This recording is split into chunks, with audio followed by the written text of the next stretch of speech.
সব কথা জানতে পেরে মোহনাকে উচিত শিক্ষা দিল আকাশ। হ্যাঁ বন্ধুরা, এমনটাই দেখা যাবে। তাই বিস্তারিত জানতে ভিডিওটিতে একটি লাইক দিয়ে সম্পূর্ণ দেখতে থাকুন। গল্পের শুরুতে দেখা যাবে অফিসার যখন শুভ আর আদিতকে থানায় নিয়ে আসে, তখনই শুভ বলে এই সবটাই আমার উপর দিয়ে যেত, কিন্তু ঘটনার চক্রে ফেসে গেছে আমার আদি।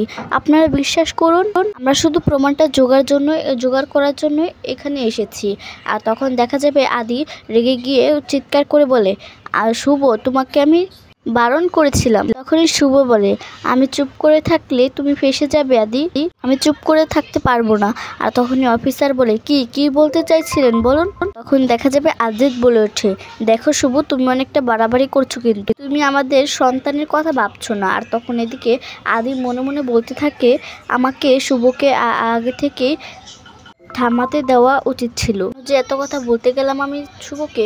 এদিকে দেখা যাবে অফিসার বলতে থাকি, দেখুন আপনাদের এদিকে প্রেম নীলা চলবে না, সত্য সেটাই বলুন। আর তখন দেখা যাবে শুভলক্ষ্মী বলে, দেখুন আমরা ওখানে প্রমাণ জোগাড় করতে গিয়েছিলাম, আদি ঘটনার চক্রে ফেসে গেছি। স্বপনদা তো আমাদের রিলেটিভ হয়, আর স্বপনদাকে আমরা কেন মারতে যাব, তার প্রমাণ তো স্বপ্না। আর তখন দেখা যাবে অফিসার বলে, স্বপ্নাটা আবার কে? আর তখন দেখা যাবে শুভলক্ষ্মী বলে, এই স্বপ্নাই আমাকে বলেছিল প্রমাণগুলো জোগাড় করে দেওয়ার জন্য, সেই জন্য আমি ওখানে গিয়েছিলাম, কিন্তু তার বদলে আমার স্বামী গিয়েছে। আর এই কথা শুনে সেখানে স্বপ্না চলে আসে আর এসে বলে, মিথ্যে অফিসার, সবটাই ভুল।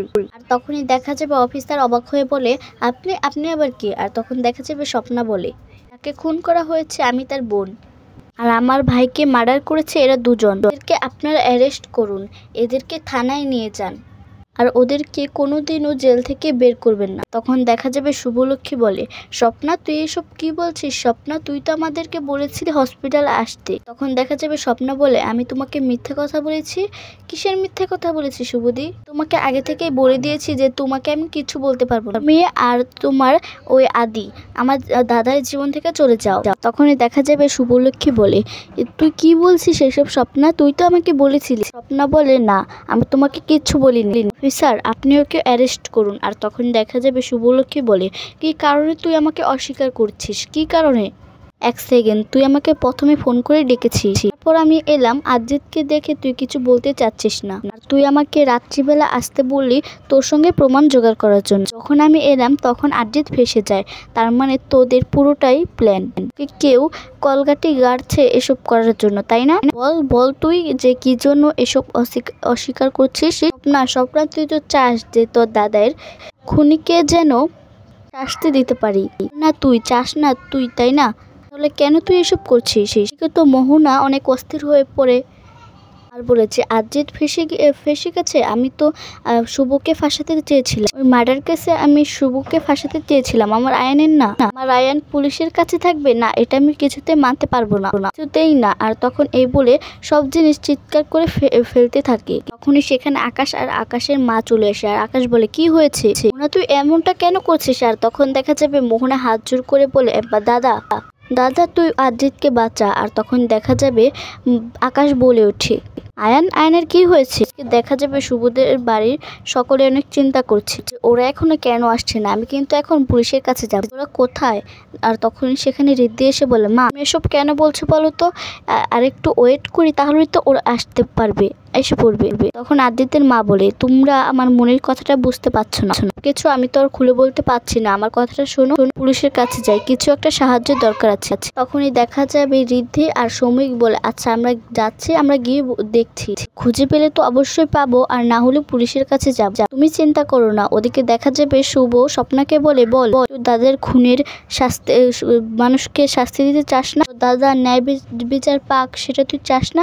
কেন তুই আমার নির্দোষ স্বামীকে ফাঁসিয়ে দিচ্ছিস? তখন স্বপ্না বলে ওঠে, কেননা তোমরা আমার দাদাকে মার্ডার করেছো, সেজন্য অফিসার ও আর ওর হাজবেন্ড মিলে আমার দাদাকে মার্ডার করেছে, আমি শুধু চাই ওদেরকে লকআপে ঢোকান।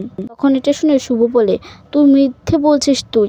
অফিসার ওর কথা একদমই বিশ্বাস করবেন না। তখন দেখা যাবে আদি বলে ওঠে, শুভ তুমি এবার থামো প্লিজ, তুমি আর এরকমটা করো না, বাড়ি ফিরে যাও। এই বলে শুভলক্ষ্মী বলে, আদি তোমাকে ছেড়ে আমি বাড়ি চলে যাব? আমি বাড়িতে গিয়ে কাউকে কি জবাব দেব বলো? মা যখন জিজ্ঞাসা করবে যে আদি কোথায়, তখন আমি মাকে কি জবাব দেব বলো তো?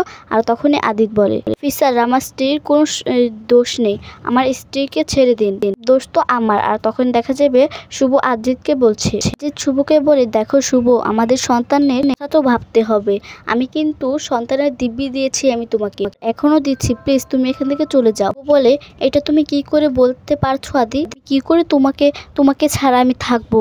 কি করে আমি এখান থেকে স্বার্থপরের মতো তোমাকে ছাড়া আমি চলে যাব? আমি পারবো না আদি। আর তখন দেখা যাবে আদি বলে, তোমাকে যেতেই হবে এখান থেকে শুভ, সন্তানের কথা ভেবে তোমাকে এখান থেকে যেতে হবে, তুমি অসুস্থ হয়ে পড়বে, আমি জানি তুমি আমাকে নির্দোষ প্রমাণ করতে পারবে, তুমি সবটা জোগাড় করতে পারবে। তখনই অফিসার বলে, ওকে লকআপে ঢুকান, আর ভালো লাগছে না ওদের কাহিনীটা দেখতে। আদিতকে লকআপে ঢুকালে শুভ আদিতকে বলে, আদি তোমাকে আমি এভাবে দেখতে পাচ্ছি না। আর তখন আদি বলে, লড়াইটা যে খুব কঠিন শুভ, এই লড়াইটা তোমাকে লড়তে হবে। তখন শুভ মনে মনে বলতে থাকে, হ্যাঁ আদি, আমি বুঝতেই পারিনি যে এই কাহিনীটা যে এত কঠিন, আমি কিভাবে লড়বো? আমাকে লড়াই করে এখান থেকে তোমাকে বের করতে হবে। এদিকে দেখা যাবে আদি মনে মনে বলে, আমি জানি শুভ তুমি এই লড়াইতে জিতবে, এই লড়াইটা করে তুমি আমাকে জেল থেকে বের করবেই। দেখা যাবে আদিত্যের বাড়ির সকলে অস্থির হয়ে পড়ে। তখন দেখা যাবে শ্রাবন্তী বলে ওঠে, এখনো কেন ওরা আসছে না? ওদেরকে খুঁজে বের করতে পারছে না কেন? তখন শ্রাবন্তী আরো বলে যে, আমি এখন সহ্য করতে পারছি না, প্লিজ তোমরা থানায় চলো। ওরা এলো না। আর তখনই সেখানে সৌমিক আর ঋদ্ধি এসে বলে, খুঁজে পেলাম না মা। এই কথাটা শুনে শ্রাবন্তী আরো বেশি অস্থির হয়ে পড়ে। দেখা যাবে আকাশ মোহনাকে বলে, কি হয়েছে মোহনা, তুই সত্যিটা বল। মোহনা তখন হাত জোর করে বলে, দাদা আমি তোর কাছে হাত জোর করছি, তুই আয়ানকে বাঁচা। বলে, আগে তো জানতে হবে যে কি হয়েছে, তুই আগে এখানে বস, তারপর ঠান্ডা মাথায় বল। আর তখন দেখা যাবে মোহনা বলে, আদ্রিত মার্ডার কেসে ফেসে গেছে। কথাটা শুনিয়ে চমকে ওঠে আকাশ, আদ্রিত মার্ডার করেছে? আর এদিকে আকাশের মা বলে, শুভলক্ষ্মী আর হলো আদ্রিত কলকাতায় কবে আসলো, মার্ডার কেন করলো? আর তখন দেখা যাবে মোহনা আকাশের মাকে সবটা খুলে বলে। আকাশ তখন রাগান্বিত হয়ে থাপ্পড় মারে মোহনাকে। দেখা যাবে শুভলক্ষ্মী বাড়ি ফিরে যেতে লাগলো, বলে, এবার আমি কি করব? তোর বাবাকে ছেড়ে চলে যাচ্ছি, কিভাবে আমি বাড়ি গিয়ে সবাইকে জবাব দেব? বাবা যে কঠিন ফেসে গেছে, কিভাবে তোর বাবাকে আমি লকআপ থেকে বের করবো? আমি তো কিছুই বুঝতে পারছি না। এই বলে শুভ চিৎকার করে কাঁদতে থাকে আর বলে, না থেমে গেলে চলবে না, আমার আদিকে লকআপ থেকে বের করতেই হবে। এদিকে দেখা যাবে ঋদ্ধি বলে, মা তুমি অস্থির হচ্ছ কেন? শুভ চলে আসবে। আর তখনই শ্রাবন্তী বলে, তোরা কেউ বুঝতে পারছিস না আমার মনের ব্যাপারটা, মনের ভিতরে যে কি চলছে। তখন দেখা যাবে মেচকামা বলছে, শুনো দিদিভাই, তোমার এই আদিকে না আর ভালো লাগছে।